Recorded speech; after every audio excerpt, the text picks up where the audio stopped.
오늘은 그 삼성 이병철 회장의 24가지 질문 중에서 8번째 답을 좀 찾아보려고 합니다. 이렇게 썼어요. 직접 쓴 글씨인데, 성경은 어떻게 만들어졌는가? 그것이 하나님의 말씀이라는 것을 어떻게 증명할 수 있나? 이렇게 질문을 했었어요. 사람이 누구든지 다가오는 자기 죽음을 생각하면 천국과 지옥이 진짜로 있는지, 혹은 하나님이 진짜로 있는지, 그런 의문이 떠오르게 되죠. 당연히 이제 우리도 그렇게 될 것입니다. 그런 의문에 대해서 많은 사람들이 주목하게 되는 것이 성경인 것이죠. 성경을 보게, 성경이 그 얘기를 제일 많이 하고 있기 때문에. 그래서 죽음을 앞둔 이병철 회장도 성경에 대한 이런 의문이 든 거죠. 성경은 어떻게 만들어졌을까?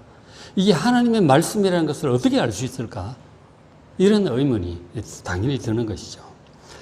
그래서 먼저 이제 성경이 만들어진 과정에 대해서 잠깐 말씀을 드립니다. 성경은 한 권의 책이 아니에요. 우리가 이렇게 합본이 돼서 그런데 한 권의 책이 아니고, 구약에는 39권의 책이 있고, 긴 것도 있고 짧은 것도 있죠. 신약에도 27권의 책이 있습니다. 합해서 66권의 책이 합본된 책인 것이죠. 구약 성경 39권은 BC 1400년경부터, 모세 때부터 BC 400년까지, 말라기 선지자 때까지 약 1000년의 기간에 걸쳐서 수십 명의 제자들이 기록한 거예요. 그 시대에 하나님께서 하신 말씀을, 자기가 받아서 전했던 말씀을 딱 기록을 해둔 것이죠. 그리고 신약 성경 27권은 1세기 후반부에, AD 50년에서 90년 그 사이에 여러 사람에 의해서 또 고대 그리스어인 헬라어로 기록이 되었습니다.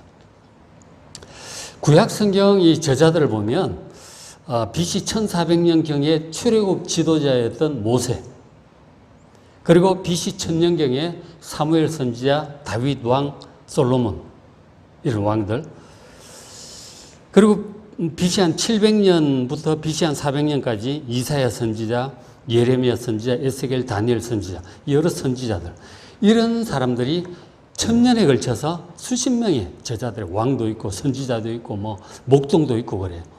이 사람들이 이 기록을, 하나님의 말씀을 자기가 받아서 전했고 그걸 이제 기록을 했던 것이죠. 그리고 신약 성경 저자는 1세기 후반, 서기 50년에서 90년 사이에 예수님의 복음을 전파하고 교회들을 세웠던 예수님의 제자들, 그리고 사도 바울, 이런 사람들이 기록한 것이 신약 성경 27권입니다. 그러니까 이 신구약 전체 성경은 약 1500년에 걸쳐서 약 40여 명의 이 저자들이 기록한 책들의 모음집인 것이죠. 아주 오랜 세월에 걸쳐서 쓴 기록들의 모음집이에요. 그런데 이렇게 모여진 신구약 성경 66권을 현재 세계 인구가 얼마쯤 되는 줄 아세요? 82억이더라고 보니까. 82억에 거기 예수 믿는 사람들이 27억 정도 돼요. 3분의 1이에요. 전 세계 인구 3분의 1 정도가 거기에 구약 캐톨릭, 서방 캐톨릭, 동방 정통교회, 그리고 개신교 다 포함해서 전 세계 인구 3분의 1 정도가 이 신구약 66권 성경을 하나님의 말씀으로 인정하고 믿고 받아들이는 거죠. 하나님의 말씀이라고 읽고 있는 것이죠. 전 세계 인구 3분의 1이 성경을 하나님의 말씀으로 인정하고 있다는 사실 자체가 이 성경은 예사로운 책이 아니다라는 것을 우리가 일단 생각을 하게 되죠. 하나님의 말씀이라는 거죠. 우리가 좋은 책들이 많지만 칸트의 책도 있고 아리스토텔레스 책도 있고 뭐 플라톤 책도 있고 공자의 책도 있잖아요. 그가 남긴 어록도 있고 다 이 책이 있는데 정말 좋은 책들이 많은데, 그런데 성경은 하나님의 말씀이라고 인정을 하는 거죠. 세계 인구 3분의 1이. 그런 특별한 책입니다. 그래서 이제 어떤 책이든지 내용이 중요한 거예요. 내용이 중요한데, 성경을 하나님의 말씀으로 그렇게 인정하는 가장 중요한 이유는 이 오랜 기간 1500년에 걸쳐서 수십 명이 기록해서 모아놓은 이 내용이 각 권 이렇게 살펴보면 전부 그 책들이 하나님께서 말씀하신 내용이라고 그렇게 얘기를 하고 있는 거예요. 책 자체가 그렇게 얘기를 해요. 이건 하나님께서 말씀하셨다 하는 거예요. 전부 그런 내용을 이제 기록을 하고 있는 거죠. 자, 몇 구절만 좀 보시면, 자, 먼저 이제 성경의 최초 기록자라고 할 수 있는 출애굽 지도자 모세, BC 1400년경. 모세가 기록하는 출애굽기에 이런 말씀이 있어요. 출애굽기 24장 3절에 모세가 와서 여호와의 모든 말씀과 그의 모든 율례를 백성에게 전하매, 하나님의 말씀을 다 전해. 그랬더니 그들이 이스라엘 백성 한 소리로 응답하여 이르되 여호와께서 말씀하신 모든 것, 하나님의 이 모든 말씀을 우리가 그대로 준행하겠다. 하나님의 말씀을 인정하고 믿고 그대로 따르겠다는 거예요. 그래서 모세가 여호와의 모든 말씀을 기록을 합니다. 이 24장 상황 보면 19장부터 보면은 하나님께서 출애굽한 이스라엘 백성들에게 시내산 위로 강림을 하세요. 공중에서 직접 십계명을 선포하셨죠. 백성들이 두려워서 더 이상 못 듣겠다고 말합니다. 그래서 당신 올라가서 나머지 듣고 전해달라고 해요. 그리고 올라가서 전에 듣고 온 내용이 21, 2, 3장 언약서의 내용입니다. 지금 그걸 다 얘기해주고 이제 이렇게 기록을 한 거죠. 이렇게 해서 모세가 하나님 말씀을 기록하기 시작해요. 그렇게 해서 40년 동안 계속 받았던 하나님의 말씀을 기록을 하고, 그리고 그 시내산 위에 40일 금식 기도를 몇 번 올라가잖아요.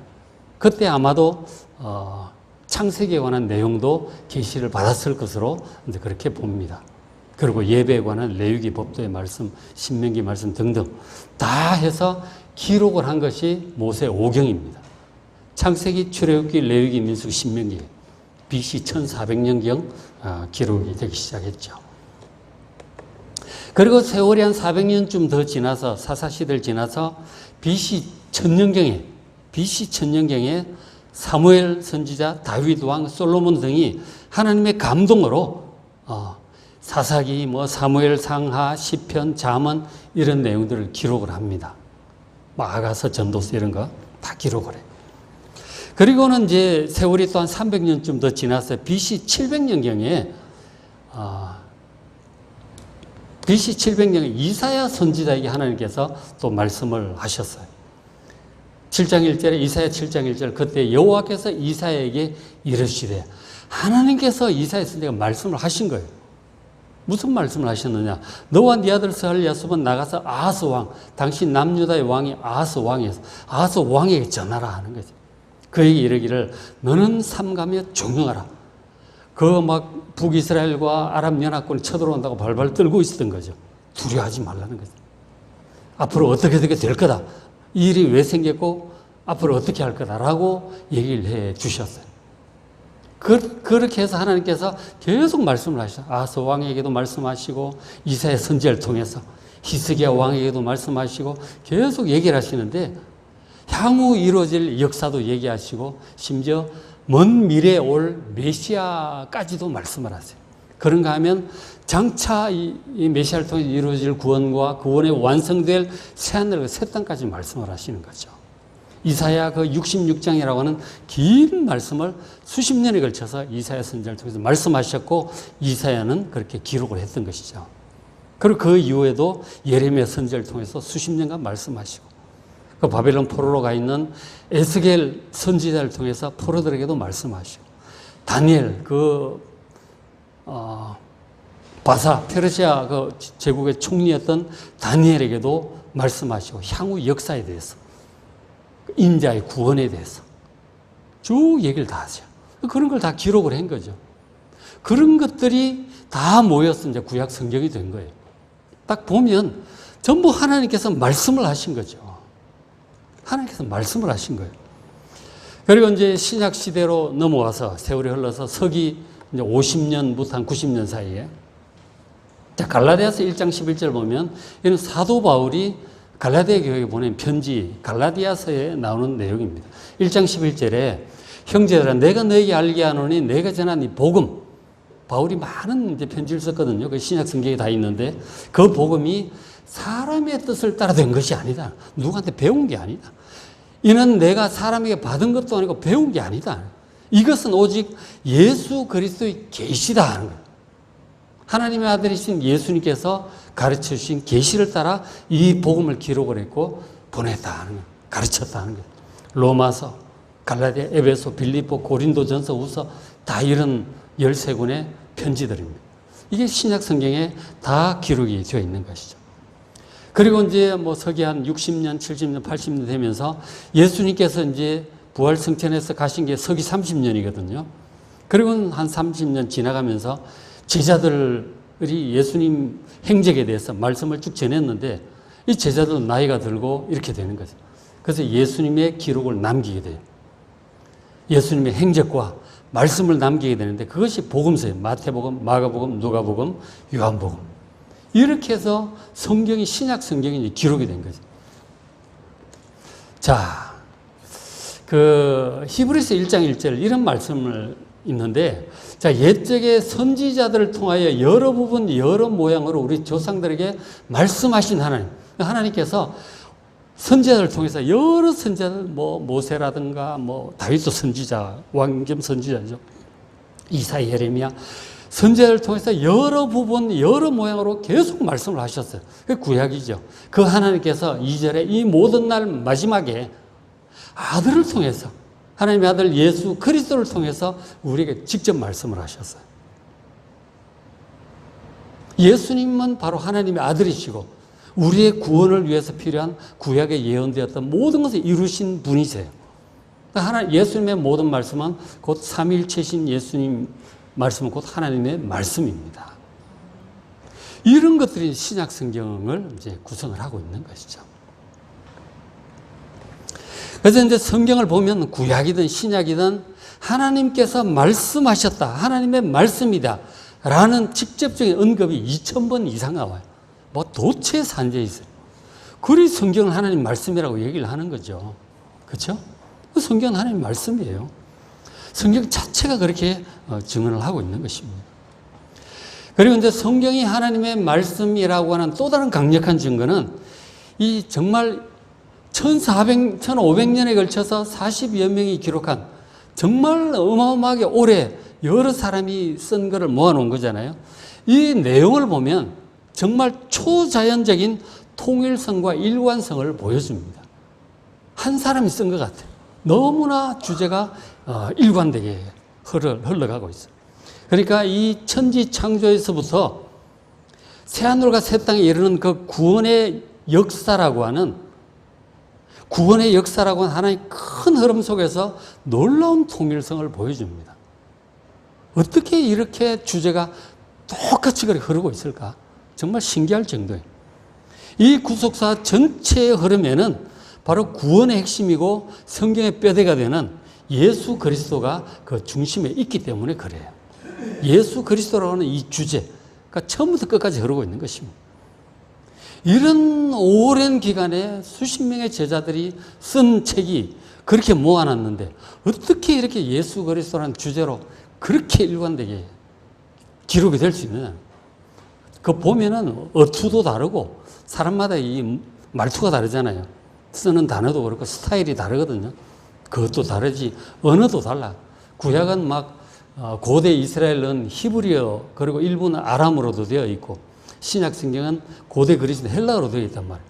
이렇게 여러 언어로 여러 저자가 오랜 세월에 통해서 기록된 어떻게 이렇게 일관되게 기록을 할 수 있느냐. 정말 신기한 일이라는 거예요. 이런 통일성은 하나님의 초자연적인 개입이 없었다면 이건 가능한 일이 아닌 거죠.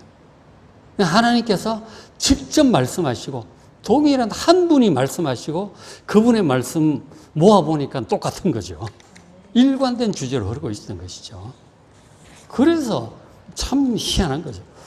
그래서 예수 그리스도를 통한 구원, 이게 성경의 대주제거든요. 이 주제에 대해서 몇 구절만 조금 말씀을 드리면, 자, 창세기 3장 14절 보면 이거는 아주 천지 창조하고 그리고 아담과 하와 창조하시고 아주 초반에 일어났던 일이에요. 아주 초창기죠. 창세기 3장 14절에 여호와 하나님이 뱀에게 이르시되, 그러니까 아담과 하와가 하나님의 명을 어기고 선악과에 손을 대고 따먹고 범죄한 직후에, 그때 아담과 하와에게 선고하기 전에 뱀에게 먼저 하나님께서 말씀하셨어요. 여호와는 뱀에게 이르기를, 이게 옛 뱀인 사탄 마귀죠. 자, 15절, 내가 너로 여자와 원수가 되게 하고, 사탄이 이 여자 하와와 원수가 되게 하고 너의 후손, 뱀의 사탄의 후손, 사탄 마귀, 귀신들, 그리고 그걸 따르는 악한 사람들이죠. 그들이 여자의 후손과 원수가 될 것이다. 이 여자의 후손은 바로 처녀 마리아를 통해서 태어날 구원자 예수 그리스도를 1차적으로 가리키고 있고, 그리고 예수 그리스도를 믿는 모든 그리스도인들을 가리키고 있습니다. 그 후손과 원수가 될 것이다. 그런데 둘 사이의 승부가 어떻게 되느냐. 여자의 후손은 너희 머리, 이 사탄의 세력의 머리를 상하게 할 거야. 치명상을 입힌다는 얘기죠. 그러나 너는, 이 사탄의 세력은 그의 발꿈치, 예수님과 그 그리스도인들의 발꿈치를 상하게 한다. 뭐 상처를 좀 입히지만 치명상은 아니에요. 발꿈치 물려봤자 좀 어때, 그죠? 나을 수 있어요. 머리의 치명상은 뭐 이거는 치명적인 거죠. 그러니까 여자의 후손 예수 그리스도와 그리스도의 세력이 이 사탄의 세력을 결국은 짓밟고 이길 것을 말씀을 하신 거죠. 이게 사람이 타락한 직후에 하나님께서 바로 하신 말씀이에요. 그리고 사람에게 이제 말씀하시죠. 여자에게는 남자에게 먼저 말씀하시죠. 먹고 살기 힘들어질 것이다. 그리고 죽을 것이다. 말씀하시고, 여자에게는 아기를 낳되 힘들게 아기를 낳게 될 것이다. 그런 말씀을 하시죠. 어쨌든 사람이 타락한 초창기에 바로 이 말씀을 하셔서, 이것은 예수 그리스도를 통해서 우리를 죄와 사망으로부터 구원하시겠다고 하는 하나님의 계획을 처음으로 선포하신 거예요. 이것을 신학자들은 원시 복음이라고 그렇게 말을 합니다. 예수 그리스도를 통한 이 구원의 주제가 처음부터 이렇게 등장을 해요. 그리고는 세월이 흘러서 BC 천년경 다윗에게도 하나님께서 이렇게 말씀하셨어요. 시편 110편 1절에 여호와께서 내 주에게 말씀하시길, 여호와는 아버지 하나님이시죠. 내 주는 다윗의 주인이 누구냐? 바로 메시아를 가리키고 있습니다. 다윗도 메시아를 아는 거예요. 성령의 감동으로 장차 올 메시아, 자기의 후손으로 올 메시아를 알고 있는 거예요. 성령의 감동을 아는 거죠. 다윗도 선지자이기 때문에. 그 장차 오실 메시아 그리스도에게 세상에 태어나기 1000년 전의 그 예수님이죠. 그리스도죠. 그에게 하나님께서 그리스도에게 말씀을 하셨다는 거죠. 뭐라고 하셨느냐? 내가 하나님께서 네 원수들, 예수 그리스도에게 원수들로 네 발판이 되게 할 거야. 원수는 바로 사탄의 세력이죠. 완전히 발판, 짓밟는 거죠. 발판이 되게 할 거야. 너는 내 오른쪽에 앉아 있으라. 하나님께서 그리스도에게 내 오른쪽에 앉아 있으라라고 말씀. 이거 예수님 태어나기 1000년 전에 다윗을 통해서 예언하신 말씀이죠. 결국 예수님께서 우리의 모두의 죄를 지고 십자가에 죽으시고 3일 만에 부활하세요. 그리고 하나님의 우편에 올라가서 앉으시고 거기서 왕중의 왕으로 온 세상을 지금까지 다스리고 계십니다. 그것에 대한 예언이죠. 그리고 4절에 너는, 하나님께서 그 그리스도에게 하는 말씀이죠. 멜기세덱의 서열을 따라 영원한 제사장이다. 부활하신 예수 그리스도, 하나님의 우편에 있는 그리스도는 왕으로 다스리면서 동시에 영원한 제사장이다. 우리 사람들의 죄 문제를 해결하시는 영원한 대제사장으로 하나님의 우편에 지금도 앉아 있음을 믿습니다. 이 진리에 대해서 히브리서 기자가 굉장히 자세히 말씀을 해주고 있어요. 여러분 히브리서도 한번 잘 읽어보시기 바랍니다. 저것은 예수님 태어나기 1000년 전에 BC 천년경에 다윗을 통해서 하나님 미리 예언해 주신 말씀이에요. 그리고 세월이 한 300년쯤 더 흘러가지고 BC 700년경 이사야 시대, 하나님께서 이사야 선지자를 통해서도 이렇게 말씀하셨어요.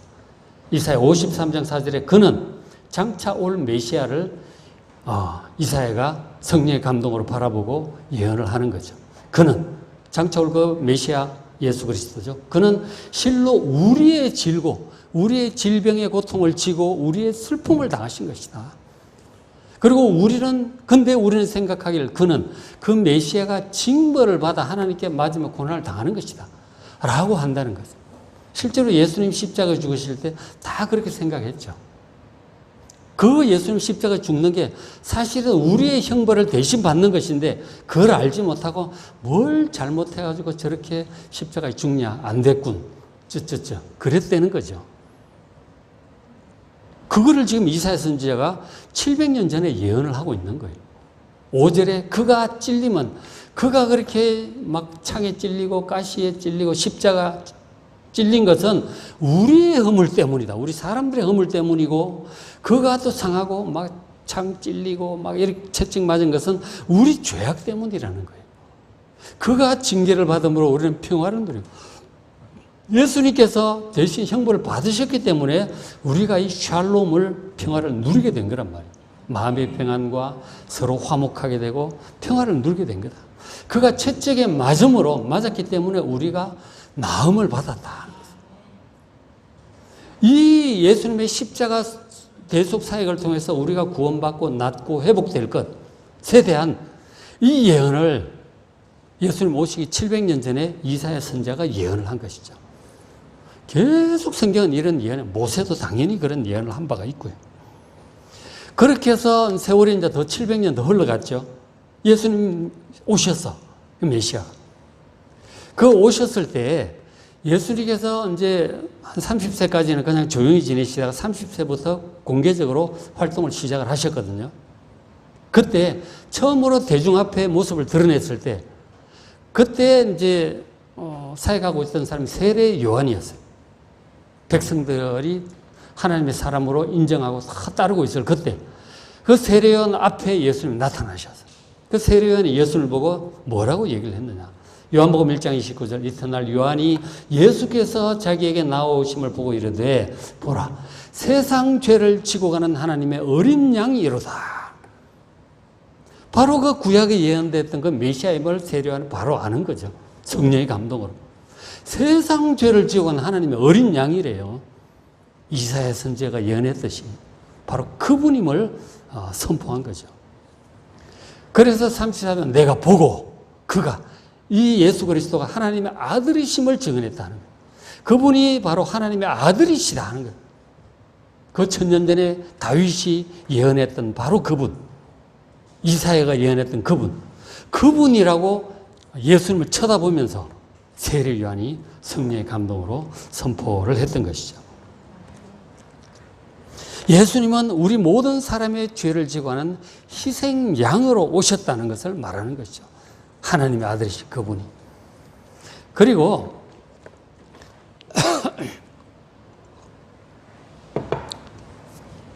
예수님, 그리고 다른 사람만 그러니까 예수님도 자기에 대해 직접 이렇게 말씀을 하셨어요. 마태복음 20장 28절, 인자가 온 것은, 내가 온 것은 섬김을 받으려 함이 아니라 도리어 섬기려 하고 자기 목숨을 많은 사람의 대속물로 주려 함이니라. 예수님께서 자기 생명을 많은 사람들이 받을 형벌을 대신 받으러 오셨다는 거예요. 대속물이라는 게 대신 형벌 받으러 오셨다는, 희생양으로 오셨다는 거예요. 예수님도 그걸 알고 오신 거죠. 너무나 일관되지 않아요? 모든 사람의 증언이 일관되게 예수님의 이 십자가 대속의 죽음을 이기고 부활하실 것과 승천하셔서 하나님의 우편에서 다스리실 것과 그리고 다시 오셔서 구원을 완성하실 이 일들을 성경 전체가 얘기를 하고 있는 거예요. 구약에도 예수님 초림과 재림 얘기 다 예언합니다. 막 섞어서 하고 있죠. 너무나 일관되게 하는 거죠. 그래서 이 신구약 성경은 정말 오랜 세월 1400년 동안 수많은 사람들에 의해 쓰여진 66권의 책임에도 불구하고 예수 그리스도를 통한 구원이라고 하는 주제에 대해 일관되게 말씀하셨고 또 그대로 다 이루어졌습니다. 이 사실은 성경 전체가 하나님의 말씀이라고 하는 강력한 증거가 되는 것이죠. 사람이 썼다면 이럴 수가 없는 거예요. 성경을 하나님의 말씀으로 믿지 않는 수많은 사람들은 성경의 많은 내용들이 사실이 아니라 교훈을 위해서 만들어낸 얘기다. 역사적인 사실과는 전혀 상관없는 신화적인 얘기다. 그리고 이것은 비유적이고 시적이고 그리고 문학적인 그런 표현이다. 뭐 사실과는 크게 상관없이 그렇다라고 하면서 성경을 이 사실로 믿질 않았어요. 특히 이제 자유주의 신학이 발달하면서 뭐 18세기, 19세기 독일, 뭐 유럽 이쪽에서 자유주의 신학 발달하면서 성경을 다 난도질하고 쪼개고 이러면서 모순이 되고 뭐 어떻고 뭐 이 다 사실이 아니다. 신화적이고 문학적이고 비유적인 얘기다. 시적인 얘기다. 근데 그렇게 치부를 했었어요. 그래서 뭐 애굽의 총린 요셉 이야기라든가 모세와 출애굽 얘기라든가 무슨 다윗 얘기들 이런 모든 것들은 교훈을 위한 신화적이고 문화적인 그런 이야기일 뿐이고 역사적인 사실이 전혀 아니다 라고 생각을 했던 것이죠. 자유주의 신학자들 중심으로 그런 얘기를 많이 했었어요. 그거 알 방법이 없죠. 그거 어떻게 증명하겠어요?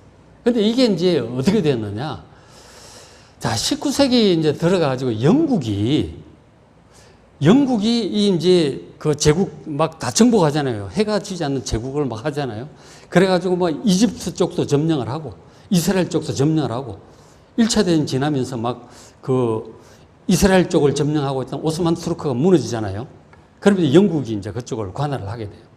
그러면서 이 고고학이 막 발전하기 시작해요. 이집트도 가서 땅도 막 파고 막 이스라엘 가서 땅도 막 파고 막 뒤집니다.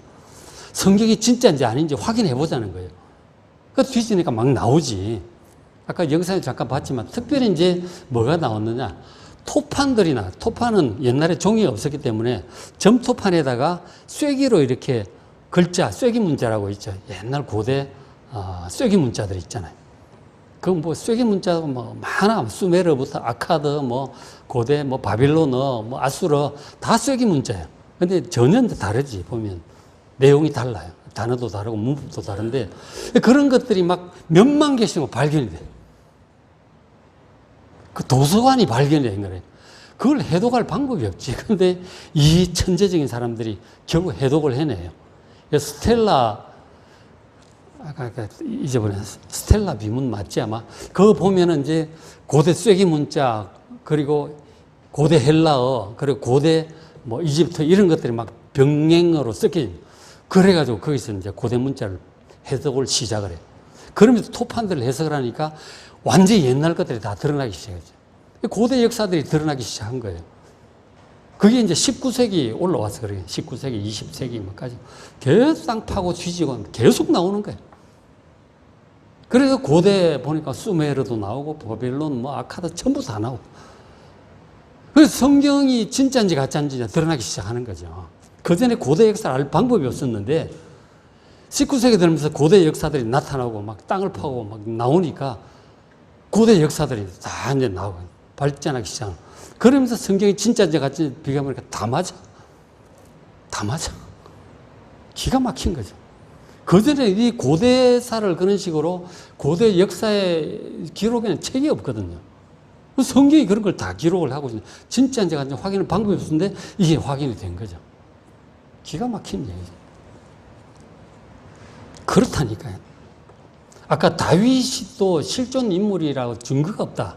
그렇게 얘기를 했는데 다윗 가문 뭐 그러고 있는데 비석이 발견해. 그 고대 가난으로 기록되어 있는 다윗이라고 이름이 딱 나와 있어. 여호와라고는 이름도 나와 있어. 그것이 발견해 할 말이 없는 거죠. 이게 신화적인 얘기가 아니라니까요.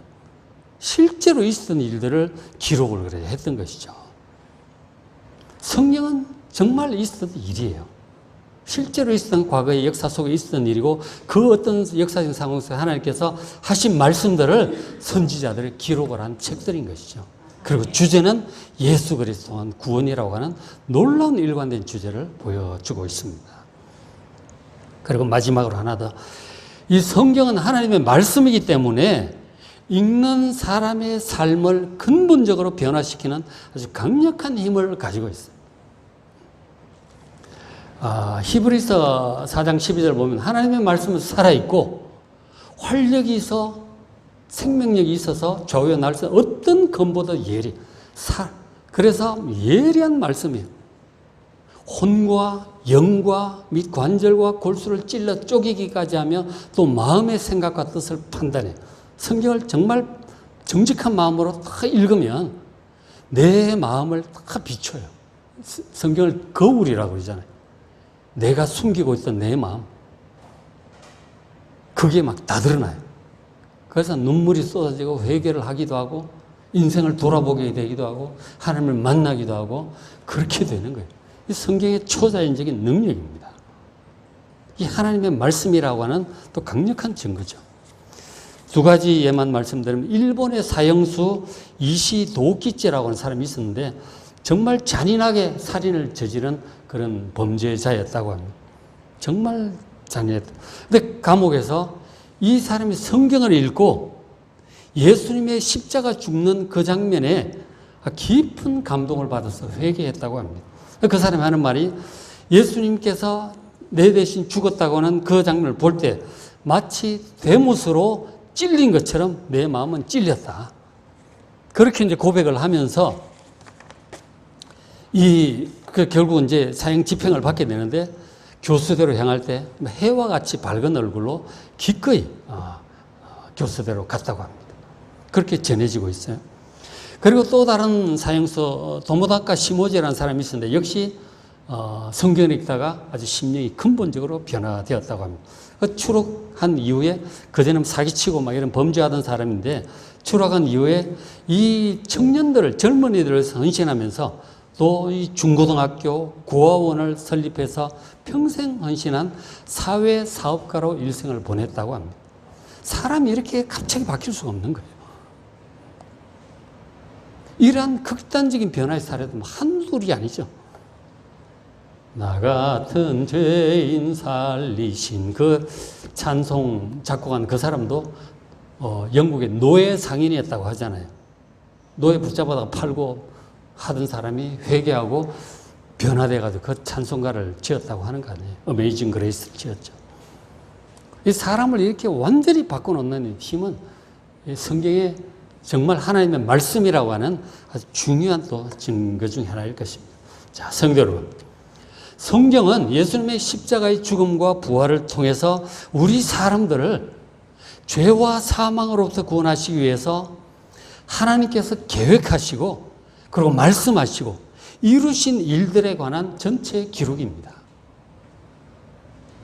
이 우리를 구원하시기 위해서 BC 1400년경부터 서기 90년까지 1500년 동안 일관되게 하셨던 하나님의 모든 말씀, 우리의 구원을 위해서 하셨던 그 모든 말씀을 믿고 따름으로써 여러분 모든 죄를 용서받으시고 새 생명을 얻고 하나님의 자녀가 되고 구원의 은혜를 누리는 여러분 되시기를 주의 이름으로 축복합니다.